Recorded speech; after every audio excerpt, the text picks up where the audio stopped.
Good. Okay, so we're just gonna let people roll in for a little bit. I always like to see where's everybody coming from today. If you wouldn't mind putting in the chat, where are you located? So we get a sense of where folks are from. I am in New York right now, and Jadah, where are you today? Are you home or are you out and about? I'm in my home, or not my home. I'm in my office that it feels like my she cave in Ooh, Walnut Creek, California, just 25 miles east of San Francisco, which is also 25 degrees warmer. yeah. Well, you're warmer than most places were the last couple of days. It's been a little crazy for everybody. So we have Aurora, Ontario, Chicago, Central Florida, Jersey, Madison, Wisconsin, Dallas, Oxford, Georgia, Phoenix, Rhode Island. It's a pretty good list so far. Folks will Connecticut, Wilmington, love. Okay, folks will continue to roll in. Just if you're new here, this is Monday Night Reading. We host this the first Monday of the month. For most of the year, we take a summer break. We all need breaks, like hiatus in the old days when TV used to stop and then it was reruns. Monday Night Reading is born of my desire to shine a light on nonfiction authors and give them an opportunity to do a reading. Fiction authors do readings to promote their books and share with readers. Nonfiction authors almost never do. So I'm trying to change this. And I've had a lot of nonfiction authors say, hey, can I do that? This is Jadah coming to speak today. I invited her to join us because I really love this book. It just came out recently. She Builds. Laura's got one too. There's another one. She Builds, the Anti-Hustle Guide. Love that. To grow your business and nourish your life. And I met Jadah. She was working on her book and came to me. I can't remember how you came to me, but I do remember that we decided that you would be a good fit for an editing retreat. So you came to editing retreat while you were working on editing this book. And I just fell in love with your story and your message. And I know this is such a labor of love for you. So we're going to ask you to do a couple of readings. How it will work today is we have Jadah and I worked out a couple different readings with conversation in between. If you do have questions for Jadah, please feel free to put them in the chat and we'll try and get to them. Also, we have a tradition here at Monday Night Reading. First of all, we only give positive feedback for things. So that's number one. But also we love positive feedback. So we like to put in the chat, if you hear a line you love, if something resonates with you, please just put it. We give the chat to our authors and it's really nice for them to see that at the end of the day, how people respond to various parts of the reading. So we kick off every Monday Night Reading where I ask authors if you can share your book's fundamentals, who is your reader, and what is your core message to your reader? Yes. So my ideal reader for She Builds is women entrepreneurs, especially women who are navigating caregiving responsibilities. So caregiving can look like being able to caregive for young children or even teens, which is what I have now. I've been an entrepreneur for almost the life of my kid. And also even caregiving for elders or for loved ones or a chronic illness or mental health. So really the way that we are building is so much different. And my core message, which I workshopped with AJ, is hustle culture isn't working for women. We build differently and we build with love. And I will just say, I know there are a few good men on here too. So She Builds is inclusive. And I've had many men, including my husband, read the book and leave reviews, which has been so inspiring because we're all navigating this world of how do we balance and hold all of those pieces.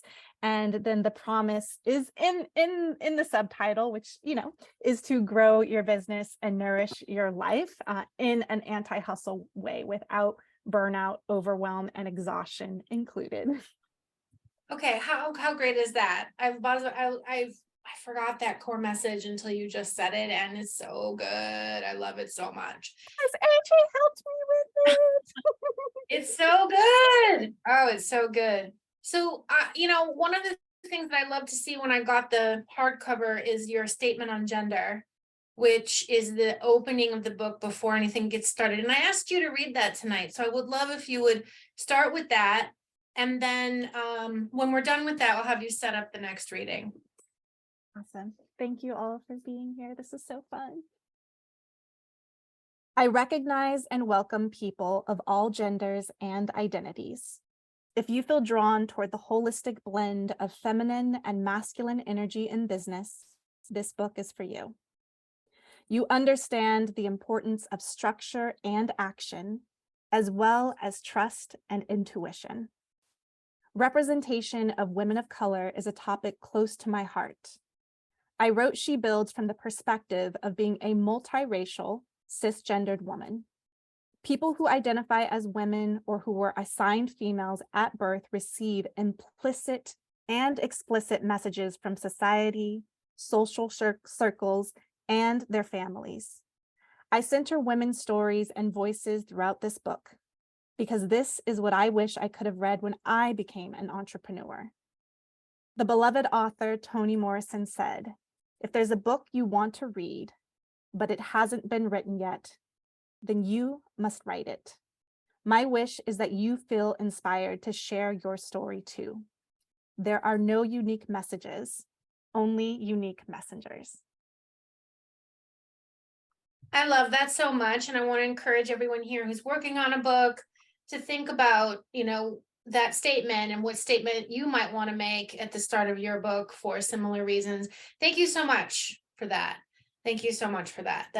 That's a wonderful statement. And it tells us exactly who you are and what you stand for right out of the gate. We did put Jadah's bio in the chat, so please take a look. And then throughout today, Laura will be putting links to some cool things Jadah has going. Please pick up the book if it fits your budget. If you already have the book, please buy another one and gift it to a friend. Again, if it fits your budget. So, we want to support authors here. That's part of what we're doing. But let's get to the reading. Why don't you set up what we're about to hear, this first part? Yeah, so the first part, I just get right into the first initiation and when entrepreneurship, the underbelly of entrepreneurship that I think a lot of people don't talk about. We tend to share the highlight reels and here's why you should listen to me. Here's all my street cred and credibility and all the things that I've accomplished and done. And I just do the complete opposite and really lean into the vulnerability, my husband half naked, mostly naked on the car windshield, like all the things, just the messiness of entrepreneurship when things get really hard. And I just wanted to lean in. For me, that's the type of teacher, coach, and mentor I am, is really leading from a place of empathy, which is why, AJ, I relate so much to the way that you teach editing, really connecting to the reader and what they are going through. And so building trust from that vulnerability and transparency. And I get you and I got you. So this is kind of where I set the stage, is bringing you right into the messiness and really my first rock bottom, which is, I think as entrepreneurs, we have many. And this is just the first of them. All right, I'm going to leave it over to you. Perfect. Chapter 1, Detox from Hustle Culture. The secret of change is to focus all your energy not on fighting the old, but on building the new. Dan Millman, Way of the Peaceful Warrior. It was 7:55 a.m. I had been up for over 24 hours. I sat on the floor surrounded by manuscript pages, still dressed in yesterday's yoga pants. My book, Simple Green Smoothies, was due to my editor in an hour. And the recovering perfectionist in me knew that it was my last chance to make changes. I was the founder of a health and wellness brand. I was also a walking contradiction, routinely pushing myself to exhaustion and eating poorly as I did sprints like this in my business. I knew this wasn't sustainable, and I didn't want to model this way of working for my daughter. Yet here I was again. I somehow managed to get the manuscript to my editor before pushing ahead with the rest of my massive to-do list that day. Over the next 9 months, I would rinse and repeat the same unhealthy work patterns. culminating in the November 2015 launch of the book.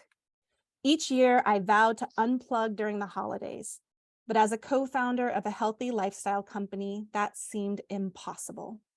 I felt pressure to prepare for the New Year, New You season in January, which was the time of year when we'd make the most money. And that particular year, the book launch meant that things were busier than ever leading into December. Unsurprisingly, my body was the first part of me to say no. I got very sick, and on Christmas morning, instead of being fully present with my daughter, sipping eggnog and watching Christmas movies, I was under the covers with a high fever. This is it, I told my husband. I can't do this anymore. In that moment, something clicked. I needed to make a change, but another 11 months would pass before I could summon up the courage to sell my half of the company to my business partner, Jen, and make my exit. The hustle is a lie. Like many female entrepreneurs who have absorbed messages from the male-dominated business world on what it means to be a real entrepreneur, I had bought into the hustle culture, working long hours, feeling guilty if I spent time on anything non-work related, and sacrificing my personal well-being to build my business. No one was forcing me to hustle. Instead, the sneaky subliminal messaging of the patriarchy was telling me, you're not smart enough, you're not fast enough, you're not doing enough. As one example of how this harmful messaging plays out for women, in a 2017 study conducted by the Institute for Gender and the Economy, GATE, researchers interviewed high-earning men and women at an oil and gas company to assess their perceptions of their ability to juggle work and parental responsibilities. According to the responses, women experienced an intense work-life conflict. They didn't see a way to balance motherhood with career ambition. Feeling trapped between the two, many ultimately opted to leave their positions. Men, however, felt that work-life balance was attainable, with balance meaning working longer hours to climb the corporate ladder. They were almost universally supported by a stay-at-home partner who shouldered the primary responsibility of caretaking at home. Hustle culture is built around norms that favor the way most men like to work. Underlying these norms is the unspoken assumption that every working adult has the equivalent of a 1950s housewife, providing free, all-day support services, housework, running errands, childcare, and so on. There's only one problem. Most women don't have this kind of support, even if their partner helps out on the domestic front. Many men don't have support either, by the way. And often, because women tend to be paid less than men for doing the same work, it is hard for us to pay for a team of helpers to get everything done, especially in the early days of running a business. As a result, we resort to squeezing more and more out of ourselves and cutting into our personal time, to the detriment of our physical and mental health. I call this pattern of behavior toxic productivity, and we'll explore it in more depth later in this chapter. Many business owners also succumb to the hustle culture because of the social pressure to belong and be accepted by other entrepreneurs.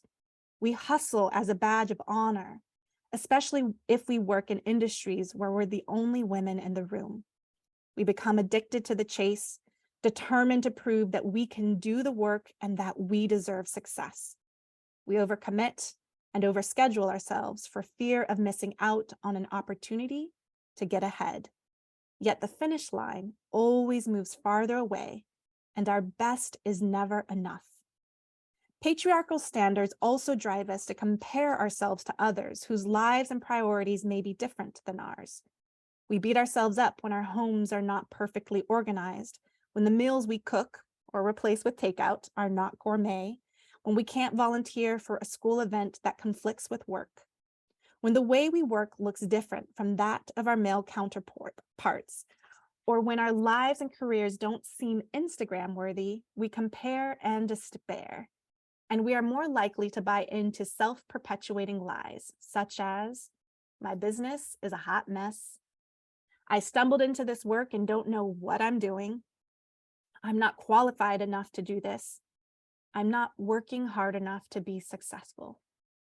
If we keep proving, pushing, and people-pleasing our way through business and life, we are destined to burn out and sabotage what we've built. So repeat after me. My business is not a hot mess. I am enough. We need to recognize that many popular models of success that work for men and that the media celebrates aren't good models for us.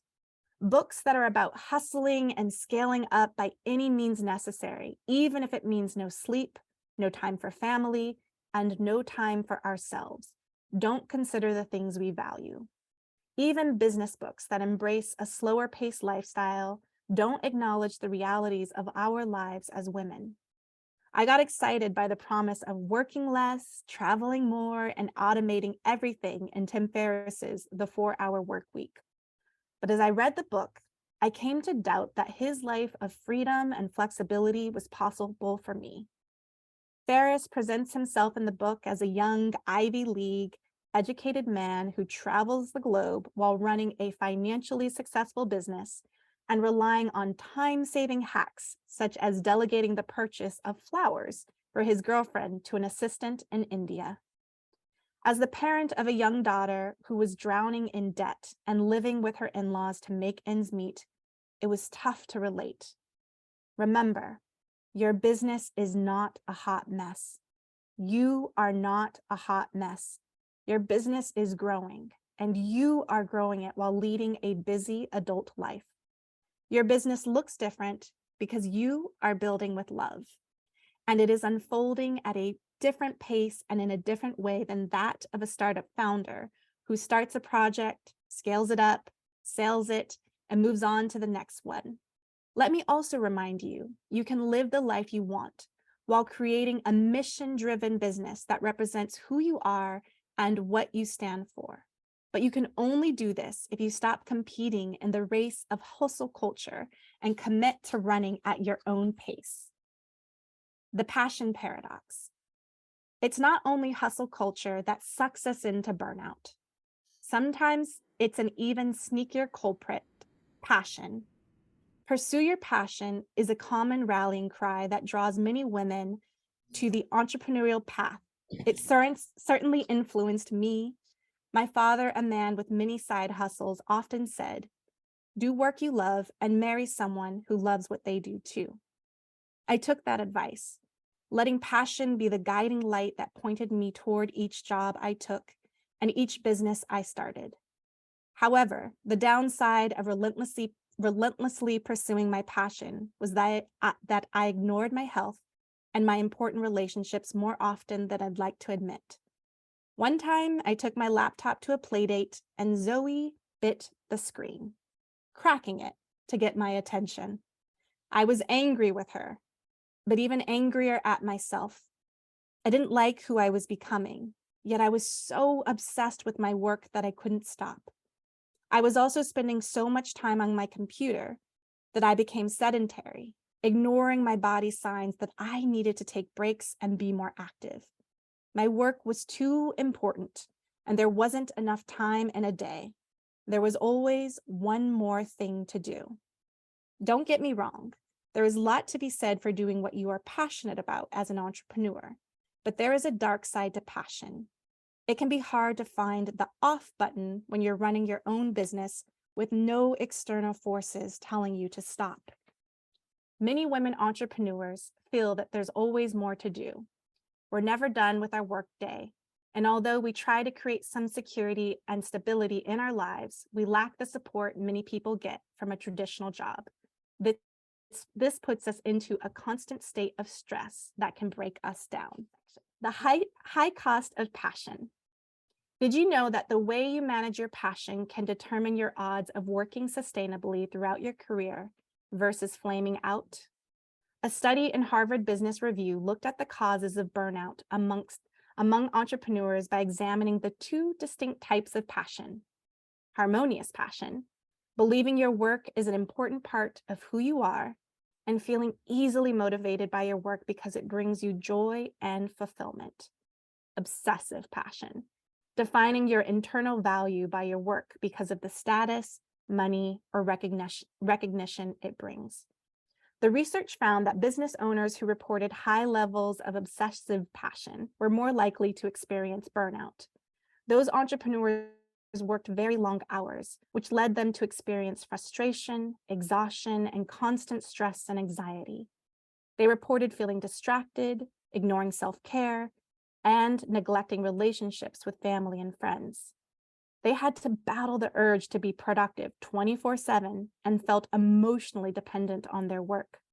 In contrast, the entrepreneurs who characterize themselves as having harmonious passion, although excited by their businesses, were more flexible and more willing to take breaks. This left them better able to focus while working. They designed lives that allowed them to spend time on other things without guilt when they weren't working. Which group sounds happier? Most entrepreneurs I know would rather approach their businesses with harmonious passion. However, for many working women, obsessive passion is hard to avoid because you almost have to be obsessed with your career to be able to juggle the double shifts of paid work and household work.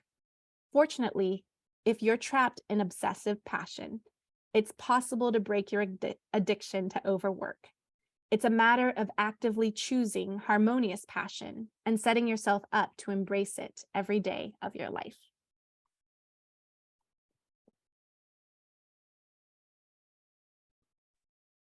Just trying to get my unmute. Woohoo.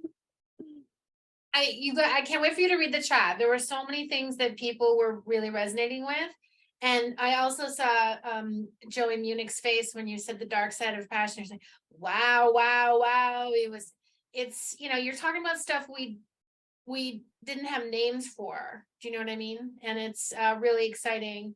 So I want to ask you a couple of questions. In your book, you have this line that I love so much, and I want you to explain it. You say, give yourself permission to be a slow cooker.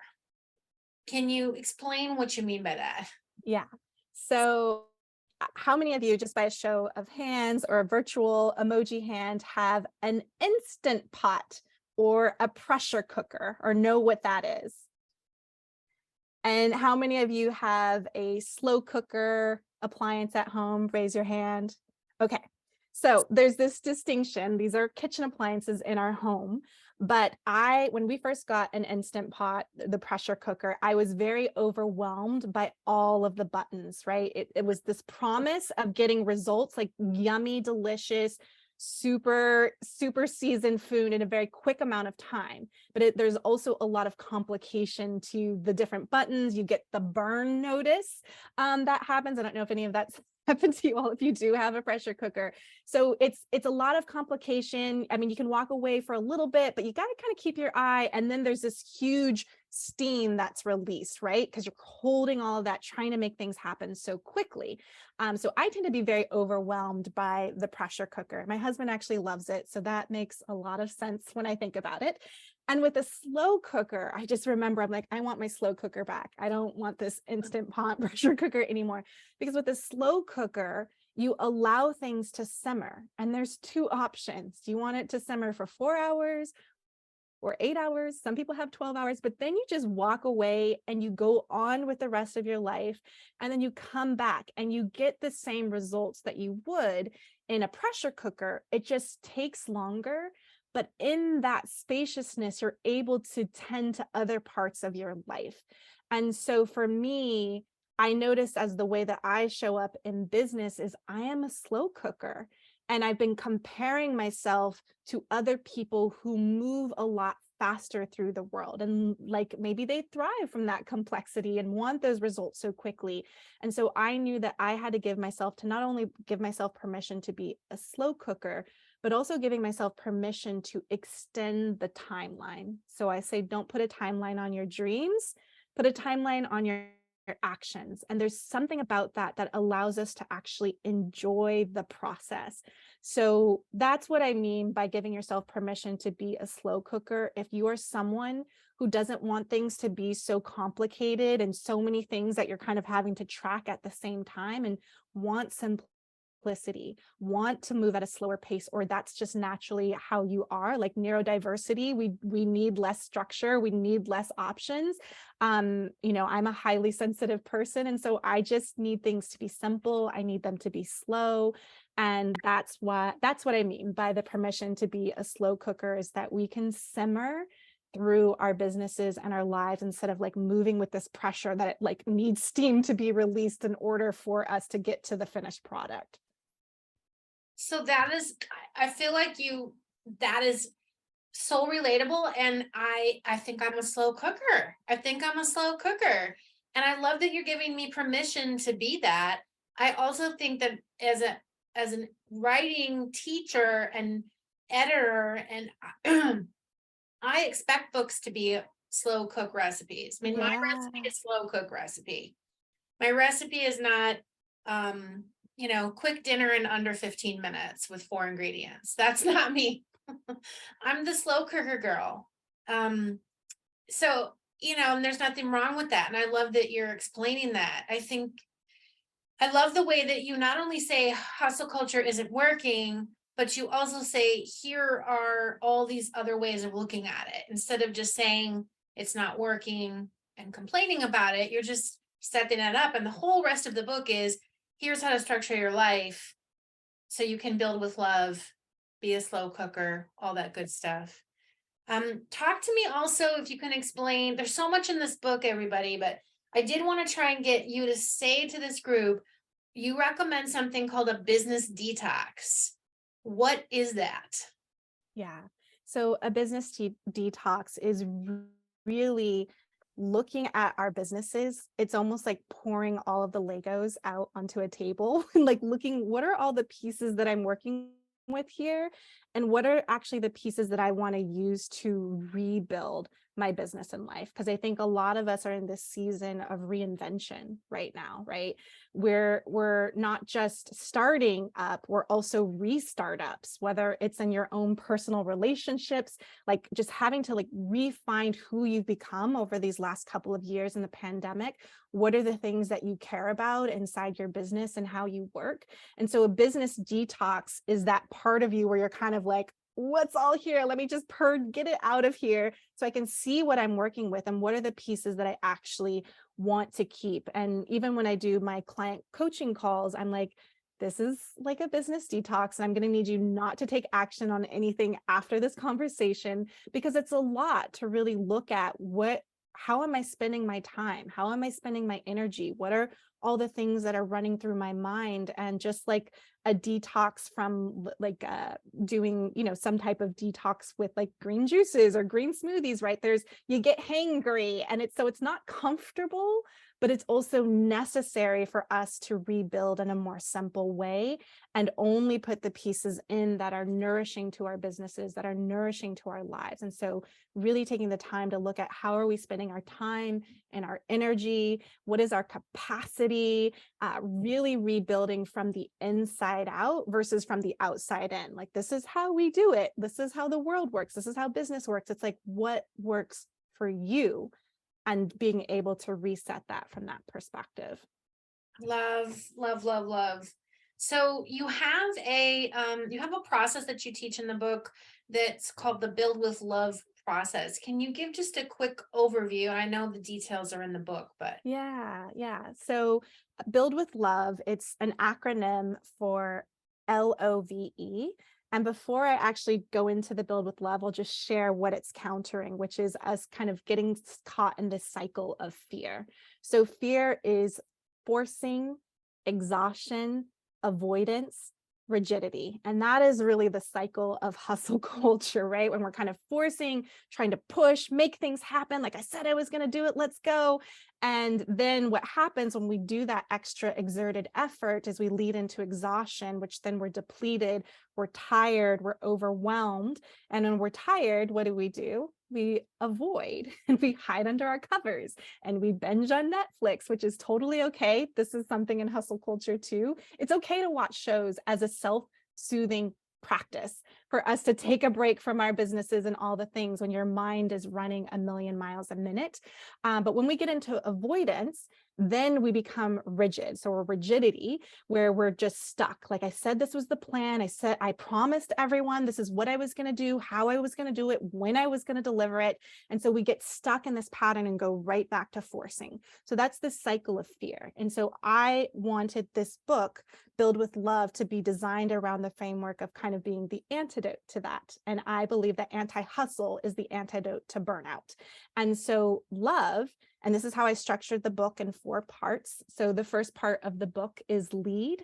And just like I said, it's about leading from the inside out and really connecting to your own personal leadership, your own personal vision, and then getting the support, your support squad is what I call it in chapter 4, of people to hold you on this journey of building in a different way that works for you. And then we move into optimize. And this is more than just optimizing all of the systems and things, although I do share strategies about that, but it's about optimize the way that we're using our time in a way that honors our energy and our capacity, and having that in place.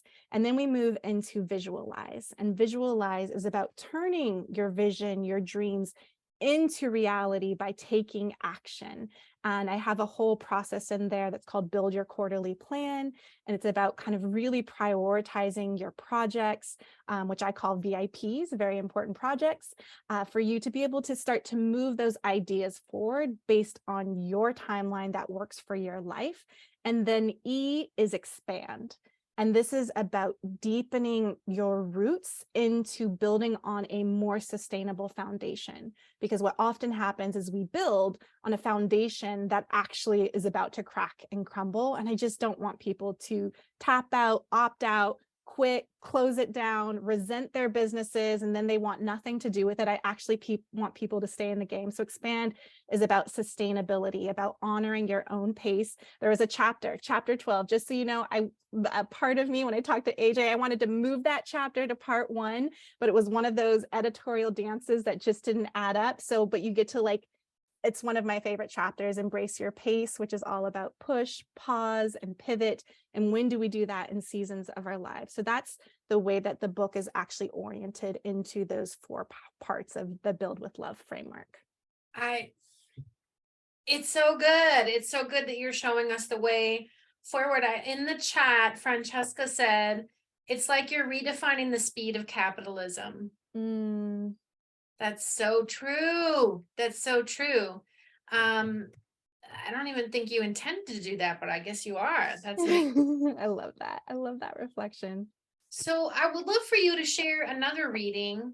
And this time it's from chapter 2. Yes. Can you set this up for us as well?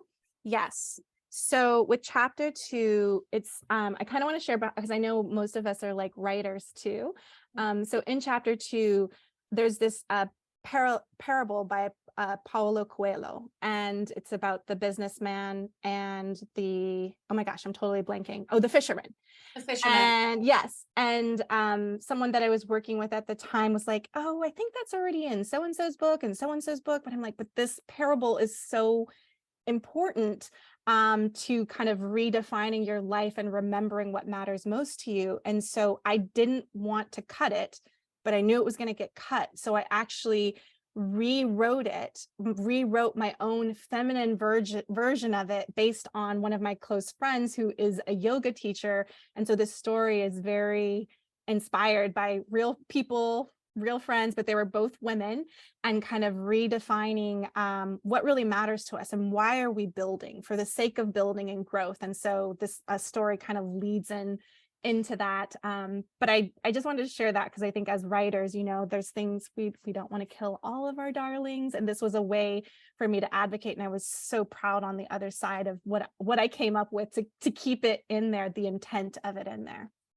Awesome. That's why I picked it, actually, so you would read your version, your reframe update of the parable that many of us have heard before. So here you go. Let's hear chapter 2. Okay. Chapter 2, Simplify Your Life.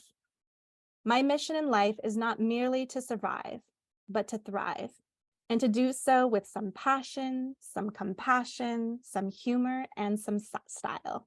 Maya Angelou. Have you read the parable by Paulo Coelho about the fisherman and the businessman? This is my spin on it, which I call The Yoga Teacher and the Businesswoman, a tale of simplicity. A wealthy businesswoman visited her friend, a yoga teacher, on the idyllic Northern California coast. They had brunch together and then walked along the beach, sharing updates about their families, their work, and their health. They sat down on a blanket where the sand met the ocean, and the yoga teacher moved her body up and down in a cat-cow position, which helped her to digest her meal fully. The businesswoman complimented her friend. "Your classes are so calming and easy to follow. How long have you been teaching now?" 20 years, the yoga teacher said. The businesswoman asked, "How often do you teach?" "I host a 10-week class 4 times per year. I also lead retreats in Maui in California." Then the businesswoman asked, "How many students are in your classes?" 15. "Do you ever think about expanding your teaching practice to serve even more students and make more money? You are such a gifted teacher and you could be doing so much more with your talents." The yoga teacher replied, "My 2 retreats and 4 sessions make enough money to pay for my home, close to the beach, and provide for my family. I really love where I live. It's a small town with no traffic, lots of space and nature. Life has a slow pace here." The businesswoman stared out into the ocean. "So if you only work a few months out of the year, what do you do with the rest of your time?" The yoga teacher sat up straight. "That's the best part. I make my kids lunches in the morning, walk them to school, do my own yoga practice in my sunroom, have lunch at home with my husband, rest in the afternoon, snuggle with my dog, write a few pages for the book I'm working on, take my kids to their after-school activities, and then walk into town to meet with friends where we laugh and share our dreams over kombucha and wine." The businesswoman pulled out her phone and punched numbers into her calculator. She said, "That all sounds great, but you could reach so many more people by systemizing your business. I can show you how to do it. First, you increase your prices, then you increase your class sizes, then you add more classes to your schedule. Then, with the extra profit from the classes, you'll move to a more populated city so you can maximize your reach. You can lease a bigger building to teach your classes and hire a studio manager. And with the money from the bigger studio, you can train and certify teachers, open even more studios, license your IP, and franchise your business. You'll travel the world to train other teachers in your model. If you want to add even more profit to your bottom line, you can create an online yoga course, hire a social media manager to build your following, and do brand partnerships. You'll be making money in your sleep." The yoga teacher ran her fingers through the sand, then said, "I could reach a lot more people and change a lot more lives. How long will this take to expand my business in this way?" "Scaling your business would take about 20 years, working about 80 hours per week," the businesswoman replied. "And what happens next?" asked the yoga teacher. The businesswoman smiled. "That's the best part. You'll come up with a strategic plan to exit your company, sell it for a lot of money, and never have to teach again. You'll have so much money you won't even know what to do with it." "And then what happens?" The businesswoman replied, "And then you can retire and move to a small town near the coast, visit your kids in college, do your own yoga practice in your sunroom, have lunch at home with your husband, rest in the afternoon, snuggle with your rescue dog, write a few pages for your book, and then walk into town to meet with friends where you laugh and share your dreams over kombucha and wine." The story of the yoga teacher and the businesswoman reminds me of why I built my business in the first place: to provide for my family, have time to enjoy my relationships, and do meaningful work that doesn't take up my entire life. And it's based on a true story. My dear friend, Michelle Long, the founder of the practice, had a boutique yoga studio with a teacher certification program, and was advised by several business consultants to franchise her curriculum and studio model.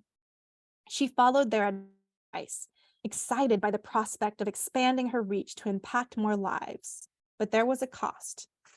Instead of doing what she loved, teaching yoga, she became CEO, brand strategist, project manager, accountant, substitute teacher, and HR manager. She had little time or energy for her kids or husband. She had to manage teachers, deal with workplace conflicts, and consult with lawyers. Eventually, she burnt out, closed the doors of her studio, and moved to a smaller town with a slower pace of living. She wanted to heal, restore, and find a way to serve her students that was simpler, but still felt expansive. She calculated what I call her enough number, the yearly income she needed to earn to live at a pace that worked for her, have time to travel, and be present for her family. We'll talk more about getting to your enough number later in this chapter. Today, Michelle leads 2 retreats a year and 4 10-week immersion classes, serving 60 clients a year. Her ambition is still there, her creativity is still alive, but her vision for her business also includes her vision for her life. Many of us yearn to simplify our lives and our businesses so that we are not constantly juggling competing demands. Regardless of where you currently are in building your business, it can be helpful to plan out that simplified vision now, as opposed to waiting until you've scaled up or hit some other milestone. You can adopt what I call an integrated life right away. The integrated life. Living an integrated life is about creating harmony among your health, wealth, and relationships, bringing your whole self to each part no matter how much of your attention it's getting. It's not about trying to compartmentalize career and life into separate pockets of time. Your attention will be divided, and that's okay. An integrated life means that you can upshift and downshift according to your priorities at any given moment and depending on the situation. I call the end of my work week Free Flow Fridays, and often meet up with friends for a brunch and brainstorm session where we talk about our businesses and our lives. This model works where I'm traveling too. For example, when I spoke at ProBlogger, a training event in Brisbane, Australia, I took my husband and daughter with me. While I practiced and delivered my keynote speech, they did fun activities on their own, such as going to the gorgeous Surfers Paradise Beach and riding the giant Ferris wheel on the iconic South Bank. Then after I was done with my work, we flew to Fiji, where I was able to fully unplug and be on vacation with them. What I like most about the integrated life approach is that it works just as well when things don't go according to plan. Not long ago, I had accepted an invitation to speak at an event, but when the event rolled around, Zoe was extremely sick. I decided to cancel to be there for my daughter, but there was a part of me that worried, what will this do to future speaking opportunities? Then I remembered my commitment to working in a way that allows me to make choices that honor my whole life. An integrated life is one where you build a business that fits into your life, rather than cramming your life into your business. And once you do, it'll set you free in ways you may never have imagined. I love that. I love that so much.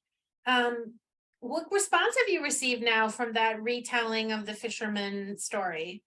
Yeah, that was actually when I went through your book, Write a Must Read, and going through the beta readers, having the early readers. That was one of the most popular stories in that book, because it was just to have this like feminine version, and it really spoke to us of like adding more. And it was kind of just a reminder of, oh, this is why I started my business in the first place. Oh, to slow down, like just gives us a moment to pause and like, why am I adding all of these extra pieces in? So that's something that's been really nice about going through your process, is really identifying what are those stories that have stuck with people beyond reading the book. So I'm just so happy that I could share my friend's story in this way too. It's validating, right? When you want to keep a story that someone tells you not to keep, and then you do feedback and everyone loves it. Like, yes, I have proof. Yes. And I wrote all the stories just, for fellow writers, that I wrote all the stories without asking for permission first. And then I would then ask them to review it after I was done writing it, and of just like crossing your fingers, like, please, I hope people say yes. And I think there were only 2 people that wanted their names changed. And I highlighted that in the book. And there were very like small parts in the stories, but I'm so glad that my friend was willing to share her story. Most people are. Most Yeah. people like to be in a book, I will Yeah. say that. So I'd love to ask you, this is a question I ask everybody on Monday Night Reading, every author. What is the change you want to see in the world through this book? Yeah, I want to see, I'm embodying this, and how I'm promoting the book too is like giving ourselves permission to be the slow cooker, but like people to build businesses on a slow burn, like incense, where the smoke is just slowly wafting through.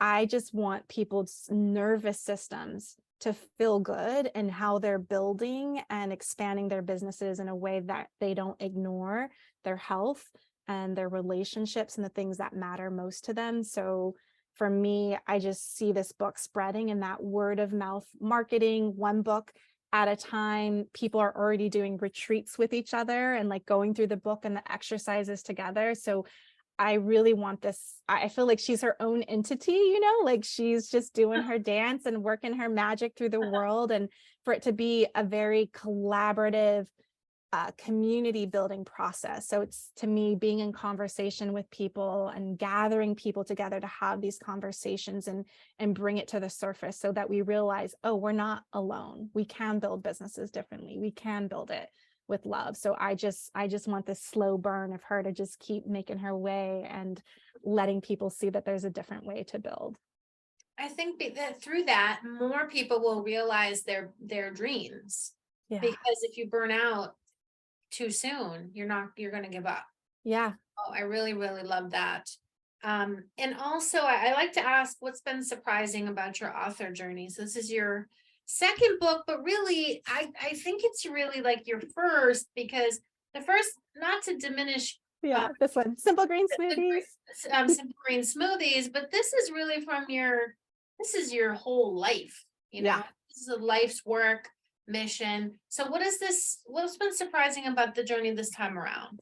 Yeah. So for me, like the process that I shared when I read the first excerpt in the for the reading tonight, right, where I was up for over 24 hours working on this book, totally hustling my way through writing a book. I did this book. I truly embodied the anti-hustle way. One of the things that I recommend is to ask for more time. And that's something that I did in this practice. Was I cannot burn out while I write this book. And I also learned about my writing process and style. I'm a very immersive creator. So I did a lot of solo writing retreats where I booked myself away in a hotel for a couple of days and embraced that Cheryl Strayed, write like a mother. I don't know what YouTube allows over here, an MFer. And just that I was so inspired and so creatively just engaged with the process and kind of learning what my creative writing process is like. So that was very cool. And then another thing that I'll share is through the early beta readers with She Builds, again, through your process, AJ, was that one of the people that read the book, because one of your invitations was nobody can know, like, have worked with you before. Yes. And so one of the people that read it, like, I didn't know them, I didn't know of them, even just going through the beta version of my manuscript where it still needed some good revision and editing, but she actually had a multiple 6-figure jewelry business.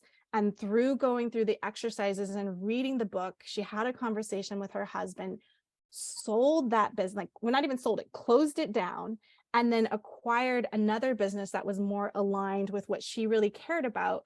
And it's this subscription company that includes books in their subscription. So she bought over 600 copies of my book for her book subscription. It's just like the fact that someone implemented the exercises during such an early draft of the book and actually made the pivot. Like, I am burning out in this business. It's not sustainable anymore.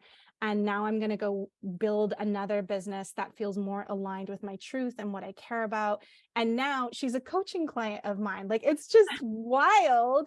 So it's been so beautiful to see, to be able to write a book where I'm not having to coach someone one-on-one, because that's all I knew. And so being able to write the book in a way that resonated with a reader who had never worked with me or didn't have that live interaction with me, to know that that is actually possible in a nonfiction book, was very surprising for me, especially in an early beta read, because I had made so many cuts and edits and different things in that process too. I think that's a great part of, a surprising part, is you don't realize when you write the book with true care for the reader, you end up with a book that can have an impact whether you're there or not, and you don't really realize it until it's happening, even though you know in theory it could happen. Yeah. So I'm so happy that and that's just one story. Yeah. So I do want to, in respect of time, there's this poem that I want you to read. It's called For the Builders on page 274. But before I do that, does anybody have a question for Jadah about She Builds? Or I know Laura's here, who's reading the book right now, although she's off camera. I love answering questions too. So if anyone, don't be shy. So yeah, Laura's just waved. She's reading the book right now, and she was excited to come and see this. Does anybody have a question for Jadah about toxic productivity, building with love, any of the things you've heard today? Laura does. AJ, I'm not sure I have a question yet, but Jadah, I just wanted to let you know Jen Kem sent me your book. Yay. And it's like you wrote it for me. So you did an outstanding job. And I'm actually going to see you, I think, for her birthday in February, end of the month. Yeah. I will be getting my copy that's a little messed up and full of sand signed. So yes, I will have my pink Sharpie ready for you. Yay. I'm looking forward to it. It's just phenomenal. And these parts, like listening to you read them again, really hit me in the core. So thank you. Thank you, Laura. That's I'm amazing. so glad you shared that. And by the way, just FYI, if you give an author a book to sign that is full of sand or messy in some way, this is wonderful, because it shows us that you were actually using the book. I see one hand up, Linda Lindquist. Thank you so much, first for writing this book and then sharing it with us this way. And there's so much power in your model and your metaphors and your, love and fear. What's your response if you've had this show up that, oh, this is kind of soft? It's not hardcore enough. You're not really being an entrepreneur because somebody's coming from the worldly model. Yeah, thank you for asking that question. It's interesting because that was the fear that I had in writing the book and having a heart, a gold heart on the book cover. And my publisher's Harper Business was actually really adamant about using a heart, keeping she. I even questioned, should it be she? Like, I wanted to be inclusive, all of these pieces, but making it so clear on who it's for. And because there are so many exercises, with every chapter of the book has exercises and real world business exercises that I do with my clients, whether they're a startup or they're running a $5 million a year company. So I haven't gotten that pushback about the softness yet. So far, everyone is more surprised and shocked that it's not just stories or mindset or just encouraging, cheerleading along the way. There's actually really tangible, real world exercises that you can implement in your business. And that's kind of my way, is I'm integrating the feminine and the masculine, right? The structure and the flow, that we need both. It's how I do my keynote speeches, or I'm going to open up with a vulnerable spoken word poem, and then I'm just going to drop a bunch of business strategies of how to grow and build. And so I haven't gotten that feedback yet, but I had the feedback for myself as I was writing the book, or even how I show up in the coaching world. And I've just been able to kind of prove over the years that these strategies actually work for revenue growth, for more time with your family, still having a successful, sustainable business without burning out in the process. So but that's a beautiful question, because it was my own question for myself, like fear of, does this book have a home in the marketplace? Awesome. Thank you. Thank you for the great question. Jadah, I would love for you to read that poem, which is For the Builders. Before we do that, we'll take one little quick question from April. Perfect. Just a quick question. You said that you write poetry, but then you also just wrote this nonfiction book, and then you have the cookbook. What is like your mental process or creative process to get into the poetry, or how does the poetry come to you? Just, I don't want to take a ton of time, but just real quick, that like excites me that you have these different facets of your writing. Yeah. So I actually incorporated a lot of the way that I write spoken word poetry, even the way that I wrote my nonfiction book. So I tend to write words down and then read them out loud and embody them so that I can like feel it in my body, in my bones. Like, does this feel right? Does this feel resonant? Does this feel true? I read this book out loud 4 times in the editing process, and then another time in recording the audiobook. So that's my process, is like my voice can really feel the energy of how I write. So obviously it's a lot easier with like a 3-minute poem than like a 9-hour, nonfiction book, but I actually added that same process into the nonfiction writing process too. Great question. Great question. Before we close, just to thank you again to Jadah for coming and doing Monday night reading. We loved having you here. And also a reminder to everybody that our next Monday night reading, we feature Trisha Montalvo-Tim with her book, Embrace the Power of You, about owning your identity at work. So Jadah, let's hear For the Builders as we close tonight. Yes.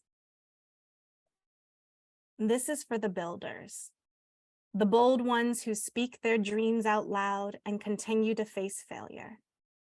This is for the difference makers and the imperfect action takers. This is for the visionary rule breakers, the wild ones who dream a better world and believe in something greater. This is for the movement starters and the trailblazers. This is for the daring creators, the resilient ones who pave their own path and trust life's flow. This is for the answer seekers and truth speakers. This is for the courageous leaders, the brave ones who won't give up and surrender when it's time to let go. This is for the movers and the shakers. This is for the freedom chasers, the unapologetic ones who are unshakable and have nothing to prove because they are enough. This is for the builders who build with love. Gorgeous, right? Yeah, perfect way to end the night. Perfect way to end the night. I hope you read that just as a poem, by the way, and make it available just as an audio to listen to on your site. I think that would be just a gorgeous thing to do, by the way. We're so honored that you came. I hope you had a great old time. And thanks everybody for showing up to support Jadah. We've given you a link to purchase She Builds in the chat, and we hope that you will get it for yourself and give it to someone you love. Have a great night, everybody. Bye.